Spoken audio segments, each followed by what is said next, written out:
Hi, my name is Joseph Webb, and for my Education as an Advanced Field of Study course, I have chosen the research topic of race and equity in education. The name of my presentation is The Tyranny of Silence. So, our inherited educational system was created to serve the needs of a select population of students, primarily white, English-speaking Christian males. As the franchise of education was expanded and the population of the United States became increasingly diverse, the effects of cultural bias, repressive attitudes, language, and assumptions that were written into textbooks A. failed to evolve, and B. failed to accommodate the needs of students from non-dominant cultures, including, but not limited to, race, gender, religion, sexual orientation, economic status, and language. Invisible to those benefiting from it, this failure held back individuals from non-dominant cultures and harmed society at large, not only by failing to prepare students to handle the diversity they may encounter in life, but also by failing to prepare students for our newly interconnected global society. Therefore, modern educators have a responsibility to understand the forces of culture that shapes their own identities, their schools, and the equity of educational experiences for all students in their classrooms. As shapers of their classrooms, teachers' responsibility extends to advocacy for the needs of their students, which requires not only the promotion of multiculturalism, but also exposition of the ways in which power and privilege shape the non-dominant experience. Part of the problem is that educators on the whole tend to be action-oriented, in other words, reluctant to explore the theoretical in face of the kinds of real, day-to-day problems they face in a classroom. However, an underdeveloped understanding of the complexities of equity, power, and culture result in solutions that fail to address the whole problem. In her work, Theoretical Foundations, Lee Ann Bell points out that individuals hold multiple complex and cross-cutting social group memberships that confer relative privilege or disadvantage differently in different contexts. While this presentation will focus on the category of race, it's important to bear in mind that many individuals impacted by racial bias are also impacted by other forces, including sexism, homophobia, poverty, etc. The impact of multiple cultural disadvantages is known as intersectionality, and it's important to bear this in mind as we consider the problem of racism and investigate methods to mitigate those problems. According to Munira Morris, race is a social construct. That means societies create categories of race to explain differences between groups and justify social hierarchies. In other words, there's nothing genetic or biological about race. This is obviated by the diversity within a given racial category. For example, the term black includes people who have European, Native American, and Asian lineage. We also see the definitions of racial categories change over time. For example, at one time the Irish and English, now both considered white, were categorized as different races. This is significant because the artifice of race reveals the power dynamic behind its invention. It's used to perpetuate inequity and to identify individuals as other. This also helps us to focus on the issue of racism. Morris identifies two significant forms of racism.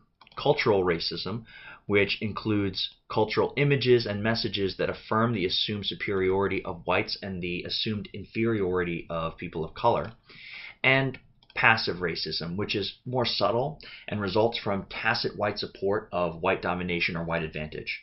Morris cites examples such as, quote, laughing at a racist joke, letting exclusionary hiring practices go unchallenged, or, quote, accepting the omissions of people of color from the curriculum, end quote. This is supported by Beverly Daniel Tatum, who writes, quote, racism is a system of advantage based on race, and therefore is different from prejudice. Racism is about much more than personal prejudice. It's a system involving cultural messages and institutional policies, end quote. There's value in recognizing that all of the racial categories, only one is privileged. We sometimes speak about all disadvantaged racial groups as minorities or people of color. While this grouping can oversimplify the complexities of culturally distinct groups, this binary perspective keeps us focused on inequality and power. Part of the problem is the myth of the American dream.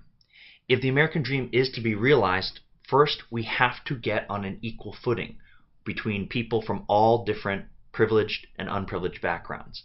This has to be built into our educational system in order to be effective. Racism isn't just about individual prejudice. It's built into our social structure. Prejudiced or not, if you are white, you are benefiting from racism, by definition. This is why race, even though it's widely condemned, is still controversial in education. Many whites are hesitant to accept that they benefit from racism because there is an associated feeling of guilt. This graphic shows the difference between equity and equality very well. You can see in the first image, everyone's standing on a box of equal footing, but each individual is a different height, so that equal box does not actually give them equal opportunity to see the game. In the next image, everyone has been given an equal height so that they can see over the barrier. However, the barrier still exists. The third image is true equity because there's no needed support or no needed system to be in place in order to help people from all heights see the game. But there are some challenges in addressing this problem. Most educators report willingness to be culturally responsive to issues of race in their classroom, but the problem persists. So why? Furthermore, if racism is so widely recognized as damaging and morally untenable, why is this a controversial issue in education? Well, first off, research shows that both people of color and white people do not like talking about race in mixed race groups.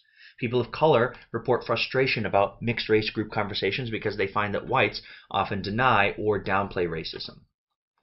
Whites, on the other hand, report that they are afraid they will say something offensive. It would seem that these fears are not entirely unfounded. In Hold Fast to Dreams, for example, a non-fictional account of 10 students of color who are struggling to overcome their disadvantages applying to and navigating the world of higher education, the students relate multiple anecdotes of heated and racist conversations in classrooms where whites, including teachers, dismiss the experience of students of color. Wallenbach and Rayer confirm this tendency among whites in Reflecting on Privileges, Defensive Strategies of Privileged Individuals in Anti-Oppressive Education. The result is that most approaches to addressing racism have involved a colorblind strategy, intending to avoid discrimination based on skin color.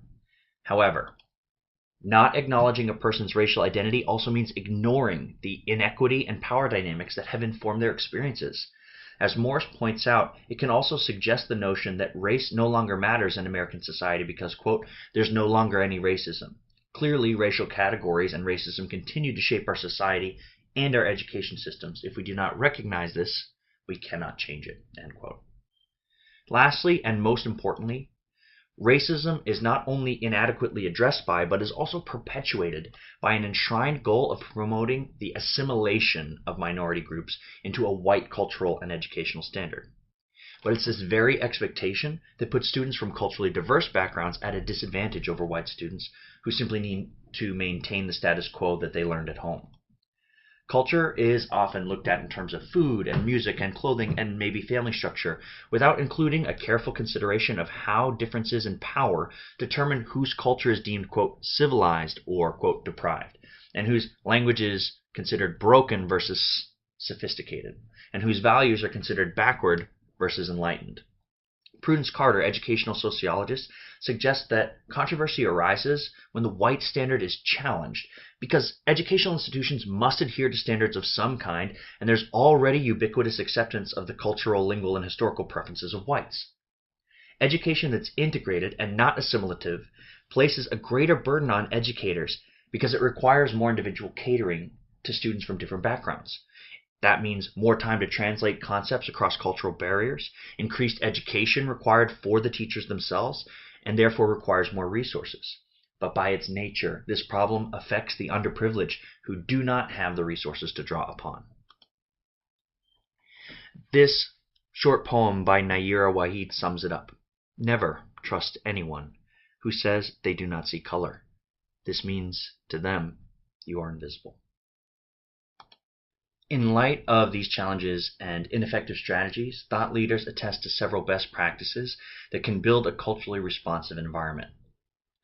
The first is to confront rather than ignore the problem. Wallenbach insists that addressing race and acknowledging power dynamics is a critical first step, even though it's uncomfortable and has the potential for defensive emotional reactions. For this reason, it's also vital that instructors build trust with their students, help students of color to navigate frustrations and misunderstandings, and help white students to learn to navigate defensiveness and how to speak candidly but respectfully. In One Black, One White, Power, Privilege, and Creating Safe Space, Delano Orion and Parks discuss strategies in creating such safe spaces that include attention to even details as specific as how comfortable the chairs are and how bright the lighting in the room. Kim Case reports in Educational Interventions to Raise Awareness of White Privilege that the most effective interventions for educating students about race are those that allow students to have emotionally meaningful encounters with students of different races that they can relate to, essentially learning to see the self in the other. This should be coupled with dialogue and education about best practices in effective communication and active listening.